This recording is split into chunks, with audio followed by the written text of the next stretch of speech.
Buenos días.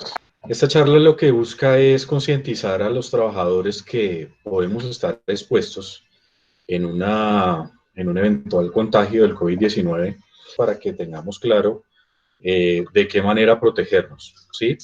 Porque resulta que si no tenemos claro esos mitos y verdades, muy probablemente podemos establecer actividades y algunas acciones que nos pueden llevar al contagio.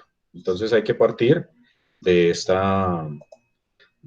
conocer específicamente cuáles son eso que debemos cuidarnos.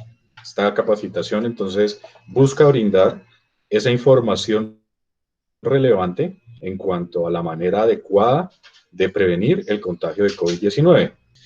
Inicialmente, debemos que tener claro qué es coronavirus, qué es SARS-CoV-2, qué es COVID-19, qué es síndrome respiratorio agudo grave.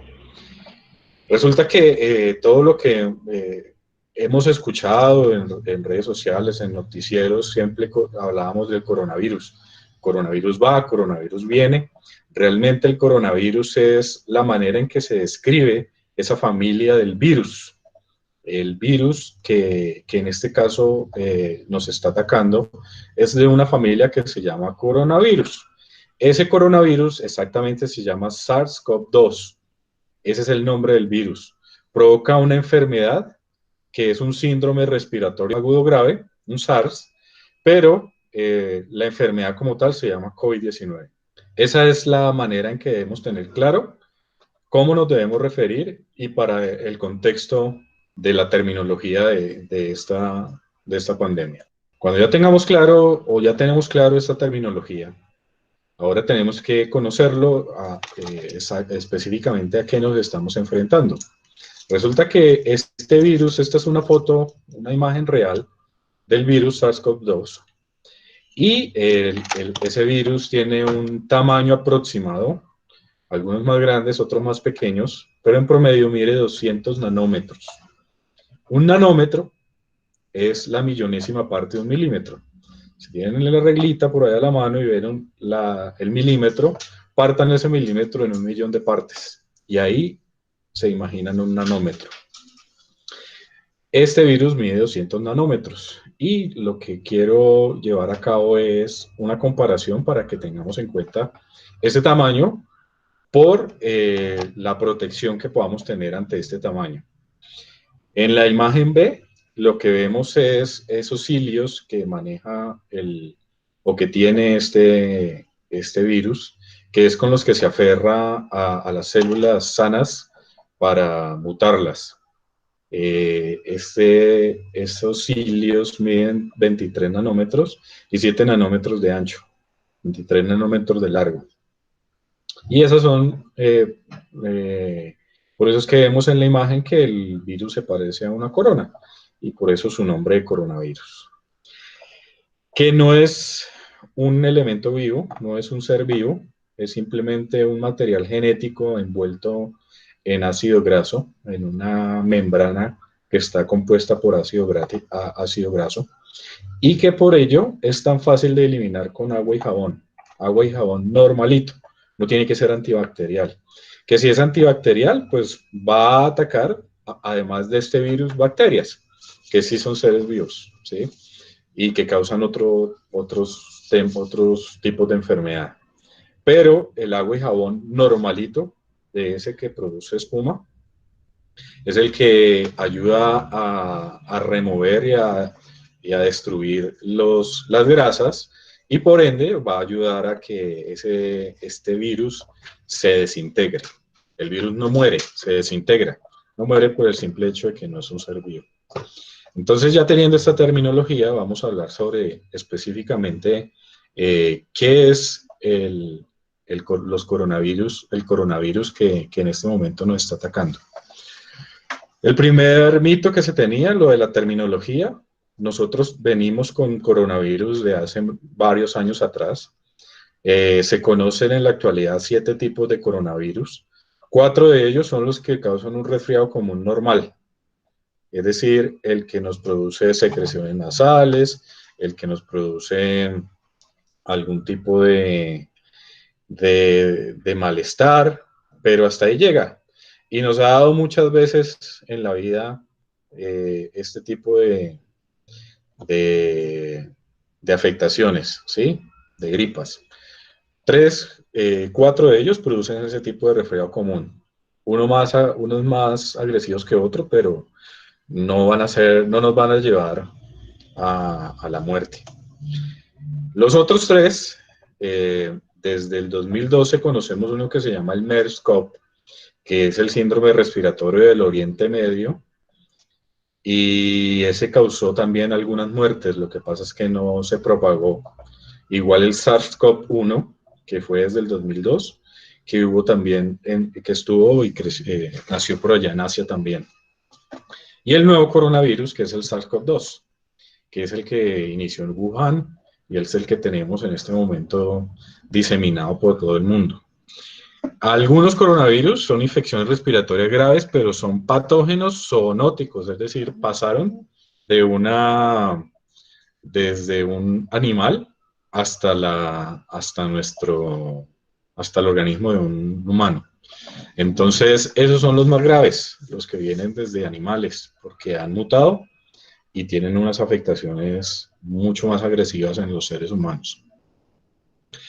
El otro mito que podemos tener es que cuando tenemos COVID-19 es sinónimo de muerte. Resulta que el virus le afecta a cualquier persona y la enfermedad afecta a cualquier tipo de persona sin importar su raza ni su edad. Algunas afectan más grave que en otro. Todo depende de la condición o algunas predisposiciones de enfermedades que se tengan. Hay síntomas como fiebre, como tos, pero lo que realmente tenemos que tener en cuenta, fatiga y falta de aliento. Es decir, que por más que tomemos aire, sentimos que nos ahogamos. Y esto es por la misma afectación del virus que le causa a las células dentro del pulmón. Los alveolos no pueden capturar el oxígeno que respiramos, que aspiramos. Cuando ya perdemos esa capacidad de toma de oxígeno, es cuando sentimos que nos ahogamos. Y ese es un principal o el más relevante de los síntomas que podamos tener en el COVID-19, es la pérdida de respiración o la pérdida de la capacidad de contener el oxígeno que respiramos. Por eso la fatiga y por eso la dificultad de respirar. Este es uno de los más importantes. Cuando existe ya esa hipoxia en que no pueden capturar el oxígeno del aire, pues obviamente las personas se van a tender a tener sus labios azulados, van a respirar de manera incesante y pues van a sentir que se están ahogando además a pesar de que están respirando. Entonces, este es el principal, uno de los principales y más importantes síntomas que se tienen que tener en cuenta para establecer que la persona sí puede estar con COVID-19. La fiebre, la fiebre pues va a estar por encima de los 38.5 grados, es decir, que cuando ya se empiezan a sentir fiebre, pues algunas personas pueden tener fiebre por una amigdalitis, por una afectación en la garganta que no necesariamente puede ser COVID, pero cuando ya se combina la fiebre con la dificultad para respirar, entonces necesariamente se tiene que remitir porque va a ser un caso sospechoso de COVID. Entonces hay que establecer muy específicamente si se tiene alguna afectación adicional o diferente a COVID-19 que pueda causar esa fiebre. ¿Listo? También podemos tener tos seca, pero yo puedo tener una tos que no necesariamente puede ser por la infección. Puedo tener tos porque está muy frío el día y tengo esa predisposición o simplemente porque el frío me causa una afectación a la garganta. Cuando hablamos de una tos que pueda ser derivada del COVID, duele el pecho al toser, se sienten los bronquios inflamados o irritados. Entonces, No es cualquier tos, es una tos que ya pasa a ser un poco más relevante para identificar la que sea de origen del COVID. Hay escalofríos y dolores corporales, es cuando se tiene esa, no sé si a algunos en su vida les ha dado esa gripa rompehuesos que es originada por un coronavirus, pero no de los que son mortales. Pero en esta ocasión este coronavirus, este COVID, ese SARS-CoV-2, causa también escalofríos y dolores corporales. También hay problemas digestivos. En algún momento se estableció que puede venir acompañado de diarreas. Entonces, hay que tener este asocio también como un síntoma de, de afectación de COVID. Conjuntivitis, en algunos casos, muy pocos, porque esto lo tenemos como una lección aprendida de China. Entre el 1 y el 3% de las personas con COVID tenían conjuntivitis, tenían ojos rojos y se afectaba porque precisamente el virus les afectaba la vista. Y un síntoma que salió a relucir en las últimas semanas, la pérdida del olfato y del gusto. Les causaba a algunos enfermos del COVID pérdida del olfato y del gusto, sin que de pronto no tuvieran el resto de, de afectaciones. También puede venir el dolor de cabeza, dolor de garganta, congestión nasal. Entonces, esos son síntomas que le puede dar en cualquier gripa, pero lo más relevante a tener en cuenta es que si además de todos estos problemas, todos estos síntomas, yo siento o tengo dificultad para respirar, necesariamente se hace un caso sospechoso de COVID-19. Entonces es lo que tenemos que tener, que debe haber un protocolo en el cual debemos enviar al trabajador por cuarentena en un periodo entre 1 a 14 días. La tasa de mortalidad en este caso está alrededor del 5% en el mundo. Para el SARS, el primer SARS, el SARS-CoV, fue del 10%, y para el MERS, que fue el coronavirus del Oriente Medio, fue el 35%. En este caso, tenemos una mortalidad baja, pero una alta tasa de contagio.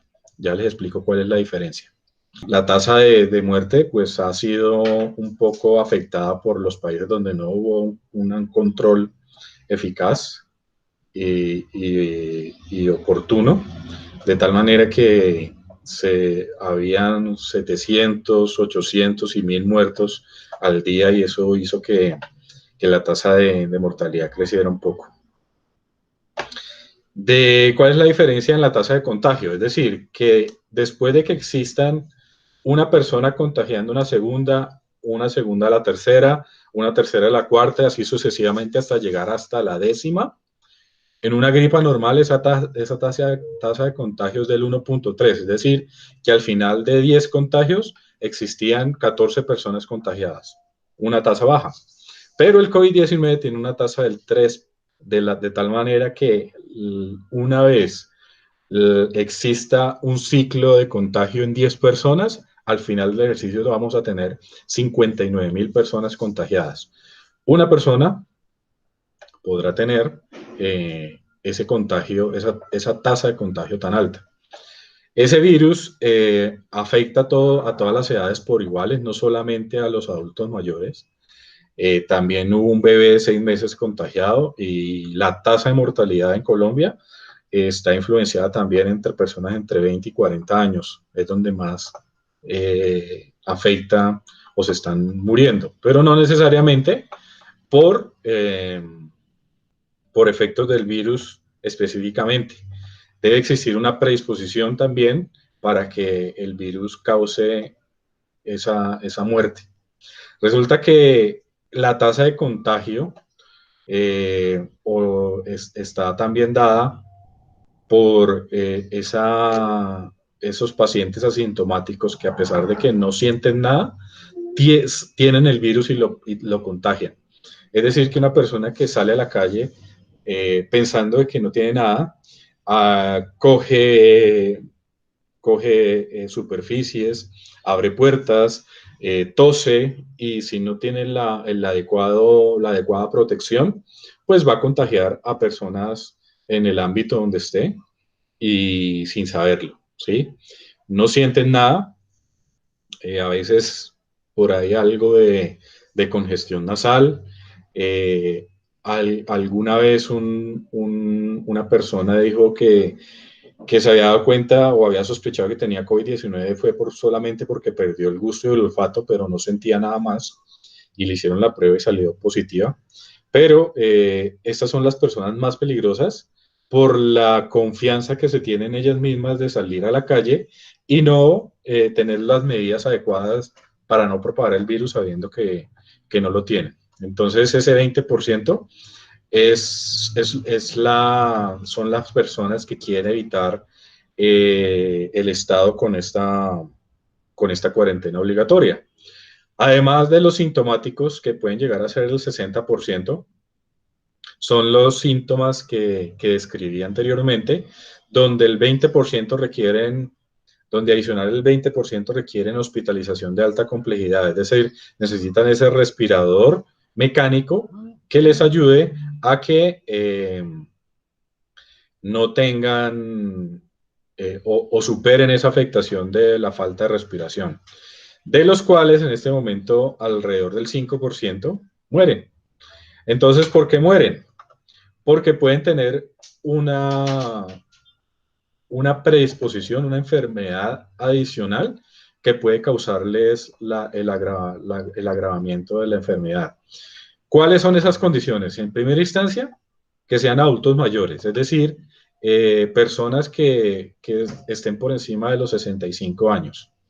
Son los que tienen un sistema inmune un poco más débil y por ello son los más expuestos a que sean las personas que puedan fallecer. Adicional a eso, fibrosis pulmonar y afectaciones cardíacas. Esas son un par de afectaciones que pueden tener las personas que pueden fallecer. Los pacientes inmunodeprimidos, es decir, aquellos que tienen un control por VIH, aquellos que tuvieron un tratamiento contra el cáncer, aquellas personas que tienen tabaquismo, aquellas personas que tuvieron trasplante de médula ósea. La otra población es los que tienen obesidad severa, que tienen un índice de masa corporal por encima del 40%. Entonces también están afectados y tienen alta probabilidad de que cuando se afecten por COVID-19 puedan fallecer, al igual que las personas con diabetes, tipo 1, tipo 2, con una enfermedad renal o hepática, son otro tipo de segmento al que puedan afectar. Y por ello, entonces, tenemos que tener especial cuidado con esta población, que a la larga el virus lo que hace es afectar las células sanas y que cuando el cuerpo está con el sistema inmune atacándolo y vulnerable y débil, entonces ahí es donde entran las bacterias y pueden causar una afectación más grave y la muerte. Entonces el virus lo que hace es debilitar el sistema inmunológico y lo deja expuesto para cualquier otro tipo de bacterias o enfermedades. Por eso la tasa de mortalidad. Que cuando yo manipule paquetes que provienen de China, allí puede venir el virus, pues ya no solamente es en China, ya tenemos una pandemia y cualquier tipo de paquete que venga del exterior me puede causar una afectación. En especial si ustedes se van a reintegrar, todo depende de la normatividad que se establezca después del 27 de abril, pues la idea es que tengan especial cuidado con los visitantes y especial cuidado con los sobres y paquetes que les lleguen, los productos que ustedes comercializan. Entonces hay que tener especial cuidado con esa manipulación de esos paquetes que vienen porque pues la última persona que lo entregó puede tener el virus y y sobre cualquier superficie se puede mantener, no solamente sobre lo que venga de China, ya el tema lo estamos hablando de manera general. El mito quinto habla sobre los antibióticos, que son un tratamiento para el COVID-19. Pues el tema es que el antibiótico sirve para tratar bacterias, seres vivos. Entonces, realmente el virus no es un ser vivo y por eso no actúa sobre ese tipo de infección, solo actúa sobre infecciones bacterianas, perdón. Entonces, lo que debemos tener es una adecuada asepsia para evitar que ese virus ingrese al cuerpo. Por ahora no tenemos vacuna, entonces el tratamiento que estamos teniendo en casa en este momento es quedarnos en casa y cuidarnos de cada vez que salimos, asepsia al integrarnos nuevamente a nuestra casa. Si ustedes han visto en las calles, pues usan tapabocas, usan guantes y realmente pues esto mal usado puede causar hasta más contagio. ¿Por qué? Resulta que yo me pongo guantes, pero es para que cuando yo ingrese a mi casa o cuando vaya a tener un espacio donde debo tener asepsia, me los quito. Pero he visto videos donde las personas con la lista en mano, sobre todo los señores que van al mercado y con lista en mano empiezan a hacer el mercado, pues se quitan el guante para manipular mejor el papelito y se meten el guante a la boca para manipular el papelito. Y después vuelven y se colocan el guante. Pues el guante iba, si era el caso, iba lleno del virus y se lo metió a la boca y hasta ahí llegó la protección. De la misma manera, si yo manipulo elementos en la calle, puertas, barandas, voy a tener el virus en el guante y después me llevo la mano con el guante a los ojos, a la nariz, pues allí no hice nada, ¿sí? La infección se va a pegar tanto en la mano con guante o sin guante. Solo está causando es una falsa seguridad. Y otro video que me llegó más recientemente, estaba una señora haciendo fila en el banco o en una institución para ingresar y entonces le pareció fácil, tenía tapabocas y tenía guantes, pero mientras esperaba compró un paquete de papas y entonces con el guante se comió las papas, se bajó el tapabocas y con su guante, que muy probablemente está infectado, empezó a comerse las papas. Entonces allí no hizo nada.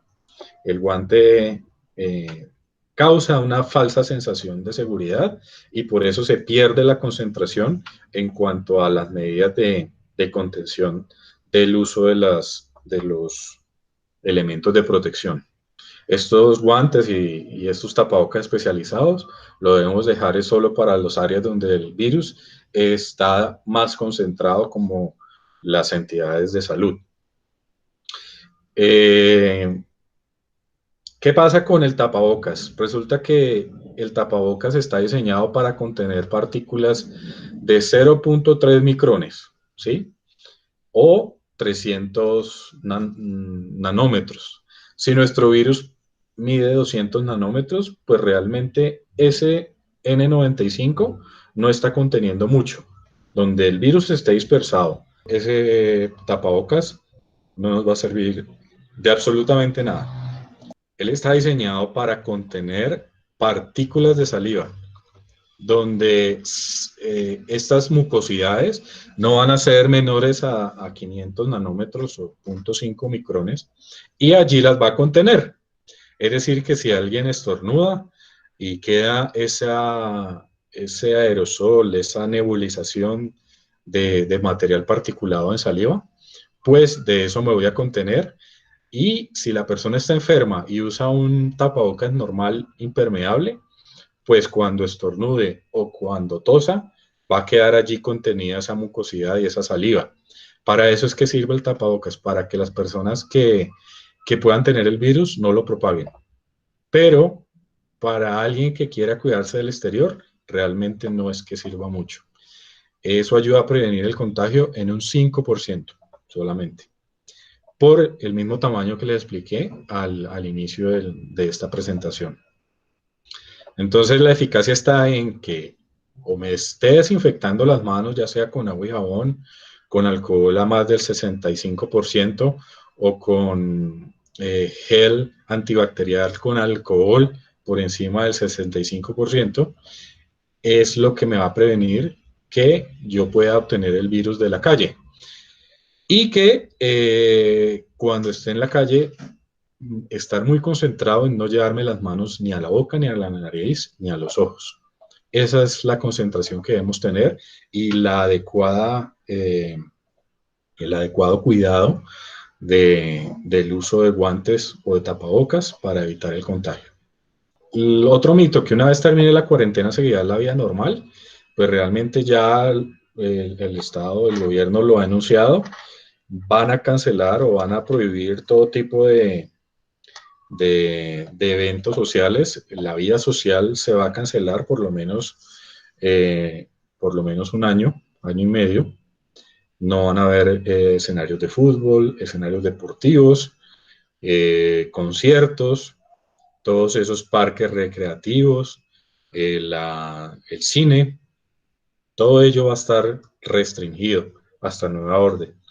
Lo que van a activar muy seguramente van a ser las actividades productivas, y teniendo en cuenta que si la actividad o la empresa permite que se pueda seguir desarrollando desde trabajo en casa, que se siga desarrollando así y no colapsar los medios de transporte para y mantener las personas en cuarentena o trabajo en casa o en sus casas. Se va a mantener solamente las actividades productivas y obviamente teniendo o manteniendo las debidas opciones de prevención, en el cual van a mantener personas a no menos de 2 metros en el transporte, que cuando ingresen a una oficina se desinfecten los zapatos, las manos, se mantenga en las empresas que puedan seguir haciendo teletrabajo o trabajo en casa, dependiendo de la modalidad que se establezca. Una vez termine la cuarentena, pues tenemos que mantener los protocolos que venimos haciendo. Cuando ingresemos a nuestra casa, entonces tenemos que seguir desinfectándonos nuestro calzado. Tenemos que las personas que vengan, que estén en una rutina de trabajo, en sus trabajos fuera de casa, al llegar, la ropa debe disponerse de una vez en un lugar aislado, ojalá en la lavadora, hasta cuando ya se tenga el cupo, pues podamos iniciar el lavado. No necesitamos desinfectantes adicionales porque el agua y jabón va a romper la membrana de grasa que tiene el virus y eso hace que se desintegre. Cuando vayamos a sacar la basura, entonces siempre tener desinfección al ingresar, romper de plano abrazos, saludos de contacto, besos, seguir desinfectando llaves, teléfonos, todo lo que tengamos o lo que manipulemos a diario. Cuando lleguen esos paquetes de la calle, entonces siempre, normalmente lo he visto que están disponiéndolo o están aforándolo en un empaque adicional. Ese empaque adicional es el primero que se tiene que destruir. Se dispone y cuando se disponga y se manipule el paquete, siempre desinfectarme las manos allí para lo que tengamos en la oficina. En las casas que tienen mascotas, entonces al ingresar, bañarle o lavarle o limpiarle las manitos, ya sea con un paño desinfectante o con alcohol.